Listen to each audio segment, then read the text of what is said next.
Assalamualaikum. Welcome to Study Zone. Our today discussion will be about sperm history and discovery. Sperm history की बात करें तो सबसे पहले एंटन वैन लेवनहोक 1678 में आए। वो बेसिकली तो हॉलैंड से थे, इसीलिए उन्होंने वहीं से कलेक्ट किया गॉड स्पीशीज का सैमन, और उन्होंने जब उसे इलेक्ट्रॉन माइक्रोस्कोप के अंदर एग्जामिन किया 1610 में, तो उन्हें पता चला कि इसमें एक लिक्विड और कुछ स्मॉल थिंग्स भी हैं जो कि मूव कर रही हैं। उन्होंने इसको रिप्रोडक्टिव मटेरियल का नाम दे दिया। उनका ख्याल था कि जो लिक्विड है वो सीड है और जो मूविंग थिंग्स हैं वो पैरासाइट या जर्म्स है इसके अंदर, और उनको उसने स्पर्मेटोजोआ का नाम दे दिया, जिसका मतलब ये था कि एनिमल्स इन सीड्स। इसके बाद एंटियन वैन लेवेनहेक के बाद आए लेज़ीरो 1700 में। वो एक इटालियन बियोलॉजिस्ट थे। उन्होंने जो सैमन था टोड का वो कलेक्ट किया और उसे फिल्टर्ड किया। उसका रिजल्ट ये हुआ कि जो स्पर्म थे वो फिल्टर पेपर के ऊपर रह गए, और जो रिमेनिंग फ्लूइड था वो पोर जो एग्स था उसकी फॉर्म में आ गया। इसने देखा कि जो फर्टिलाइजेशन है वो यहाँ पे टेक प्लेस नहीं हो रही, क्योंकि जो पैरासाइट्स हैं वो रिमूव हो गए हैं।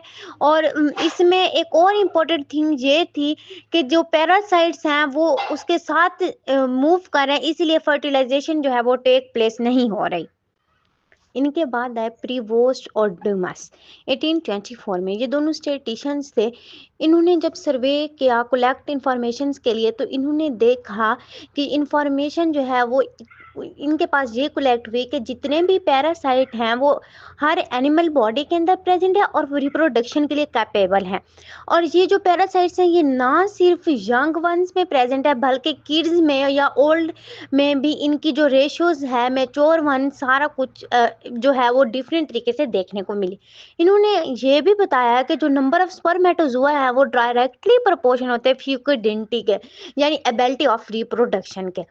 इनके बाद है वॉन कैलिकर। इन्होंने डिस्कवर किया कि साइट ऑफ जो प्रोडक्शन है पैरासाइट स्पर्मेटोजोआ, और उन्होंने ये डिस्कवर किया कि टेस्टिस जो हैं वो एक्सप्लेन करते हैं डिवेलपमेंटल प्रोसेस को। इसीलिए ये माना जाता था कि जो मूविंग थिंग्स हैं वो पैरासाइट नहीं है, लेकिन ये फर्टिलाइजेशन के प्रोसेस में इन्वॉल्व जरूर हो रही हैं। लास्ट में ऑस्कर हार्टविग और हरमन फोल आए। इन्होंने एक सी अर्चन के ऊपर एक्सपेरिमेंट किया। ये दोनों लकी थे क्योंकि जो सी अर्चन है वो एग देते हैं और ये ट्रांसपेरेंट होते हैं एक कवरिंग में, इसीलिए जो जो प्रोसेस है वो नेकेड आई के साथ भी देखा जा सकता है।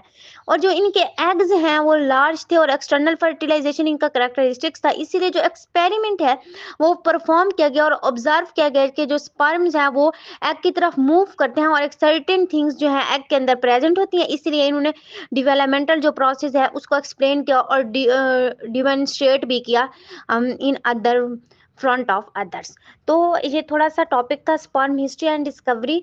नेक्स्ट हम स्ट्रक्चर ऑफ मैमेलियन स्पर्म की डिटेल्ड स्टडी करेंगे। आई होप सो कि आपको इस टॉपिक की क्लियर अंडरस्टैंडिंग हो गई होगी। इससे रिलेटेड आपको कोई भी क्वेश्चन हो आप मुझसे कमेंट बॉक्स में पूछ सकते हैं।